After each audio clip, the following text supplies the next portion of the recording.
Hello folks, welcome to Sports Week, where I review outgoing sports actions and memories from the outgoing week. I'm Samson Olede.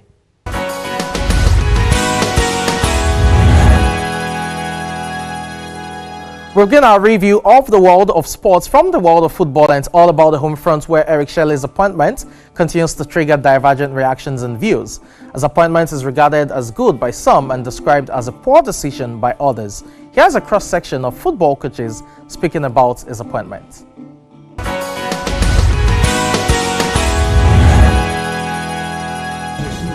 This is a first by the Nigeria Football Federation (NFF). Malian Eric Chelle becomes the first non-Nigerian African to take charge of the senior men's national team, the Super Eagles. This appointment has drawn endless debate from Nigerians. Bringing a Malian coach, I look at it that it would have even been better for you bringing a foreigner totally than bringing a. I look at it as if it's a downgrade of our coaches. Once we are appointed that he's going to work with us, there's nothing like maybe we say it is downgrade. It's one of the best. I know it's one of the best in Lagos, in the whole Africa now. It's an insult to us as a coach, because you employ Ogumodede and Coach Kamara. You know,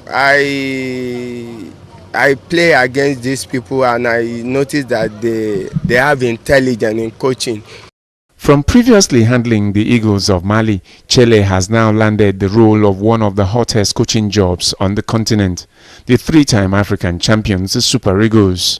The former defender managed Mali for 22 games over a 2-year period, where he won 14 games, drew 5 and lost 3. He has a total managerial career win ratio of 45% from his days managing French second-tier teams. He is most remembered for the head-cooling water poured on his head after his Malian team crashed out in the quarter-final of the Africa Cup of Nations in Côte d'Ivoire last year. The Mali Football Federation sacked him following a poor performance in the 2026 World Cup qualifiers. We just pray that he prove himself. He proved most of Nigerians wrong this time around by winning the remaining 2 matches and we getting the qualifier. He has to win all the 6 matches for us. Once he wins all the 6 matches, we are going to qualify. I don't see any miracle happen better than the one we have at home. Sacked by Mali for poor performance in the African qualifiers for the 2026 World Cup, the NFF has now appointed the Malian to take charge of the Super Eagles and salvage Nigeria's floundering World Cup qualifiers.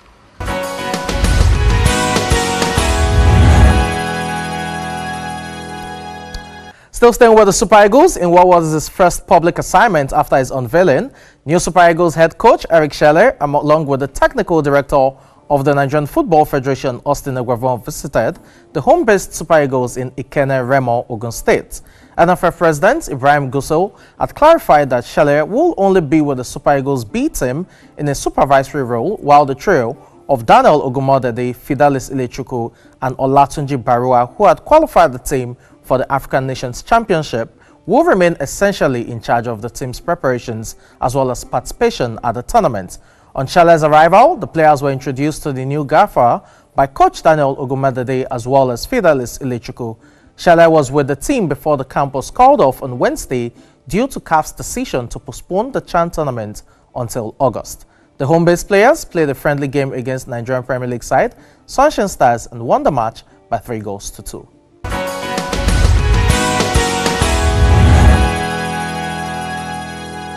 Staying with the home-based Eagles, they will face holders Senegal, Congo, Sudan in Group D at the 2024 African Nations Championship following the draws. The ceremony took place at the Kenyatta International Convention Center, Nairobi, Kenya on Wednesday. The Eagles are making a return to the biannual competition after a 6-year absence. Kenya, Morocco, Democratic Republic of Congo, and Zambia are in Group A, while Group B comprises of Tanzania, Madagascar, Mauritania, Burkina Faso, and Central African Republic. Co-host Uganda, Niger Republic, and Guinea are in Group C and will be joined later by 2 other teams. The competition will be co-hosted by Kenya, Tanzania, and Uganda and will start in August.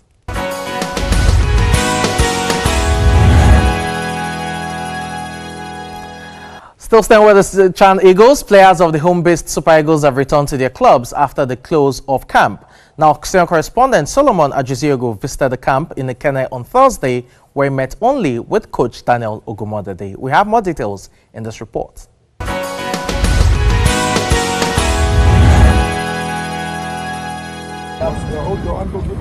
The Super Eagles players who had been training under the guidance of coach Daniel Ogumodede and Fidelis Ilechukwu left the Remo Star Stadium camp of the team on Thursday.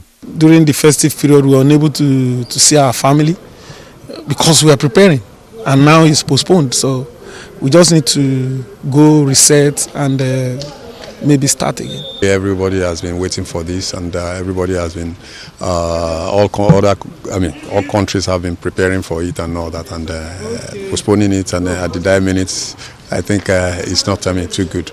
Announcing the postponement, the Confederation of African Football (CAF) rescheduled the championship for August later this year.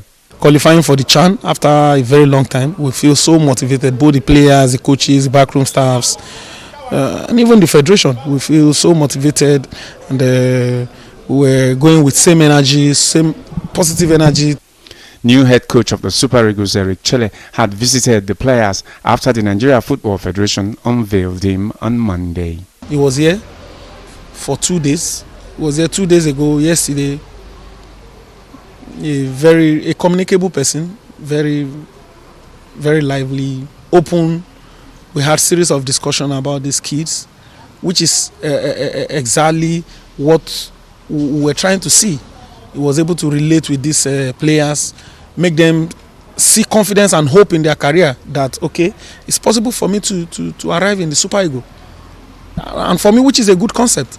With a little more time afforded the teams to prepare, Chelle would have settled in to take charge of the squad's preparation when the time for the tournament arrives. Nigeria is drawn in Group D of the Nations Championship against defending champions Senegal, Republic of Congo, and Sudan. We are not going to underrate anyone. In another way, we are not going to be afraid of anyone. Nigeria, we are Nigeria. We could see the kind of and the quality that the players possess in the team. I believe they have chances like every other team.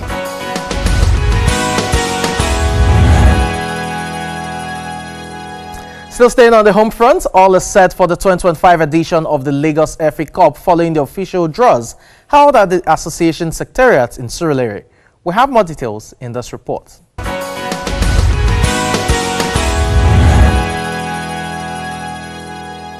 The official draws of the 2025 edition of the Lagos FA Cup has thrown up intriguing fixtures as 80 teams jostle for the top football prize in Lagos State.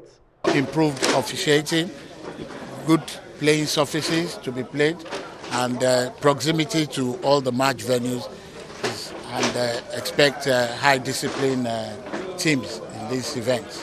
One thing about the FA Cup everywhere in the world is the fact that you tend to have every team, whether registered or not, participate in a country-based league, which I feel that it's more like showing true spirit of sportsmanship, acceptability, and everyone inclusiveness. It's the fact that you are not sure of what to expect when it comes to who is going to crash out and who is going to go as far as the semi-final and the final. That's what makes the FA Cup, especially Lagos FA Cup, to be very, very interesting. The tournament, which will kick off on the 22nd of January, will comprise of teams across various football leagues in the country, including non-league teams. For a competition that will witness the participation of student athletes, the importance of sports and education in the overall development of the Lagos youth isn't lost on stakeholders. For you to be an excellent player, you need to be educated. You need to know what it takes to sign a contract. You need to know the rules and regulations that guide whatever game that you are into. So it is pertinent for any student that wants to go into sport to be versatile with education. Championships such as this are important in developing the sports further from the grassroots. We have grants for all of those athletes, the coaches. For the associations too, they have something like a mini budget or grants that for them to display to showcase skills, to have events and all programs. So it is our intention in sport, in Lagos, to ensure that sport thrive. And what we need to work on is financing sports industry in general and let it be pumped into grassroots football and grassroots sports generally. With the draws for this year's Lagos FA Cup throwing up exciting matches, grassroots football teams across the state will compete for top honors in what promises to be a thrilling competition.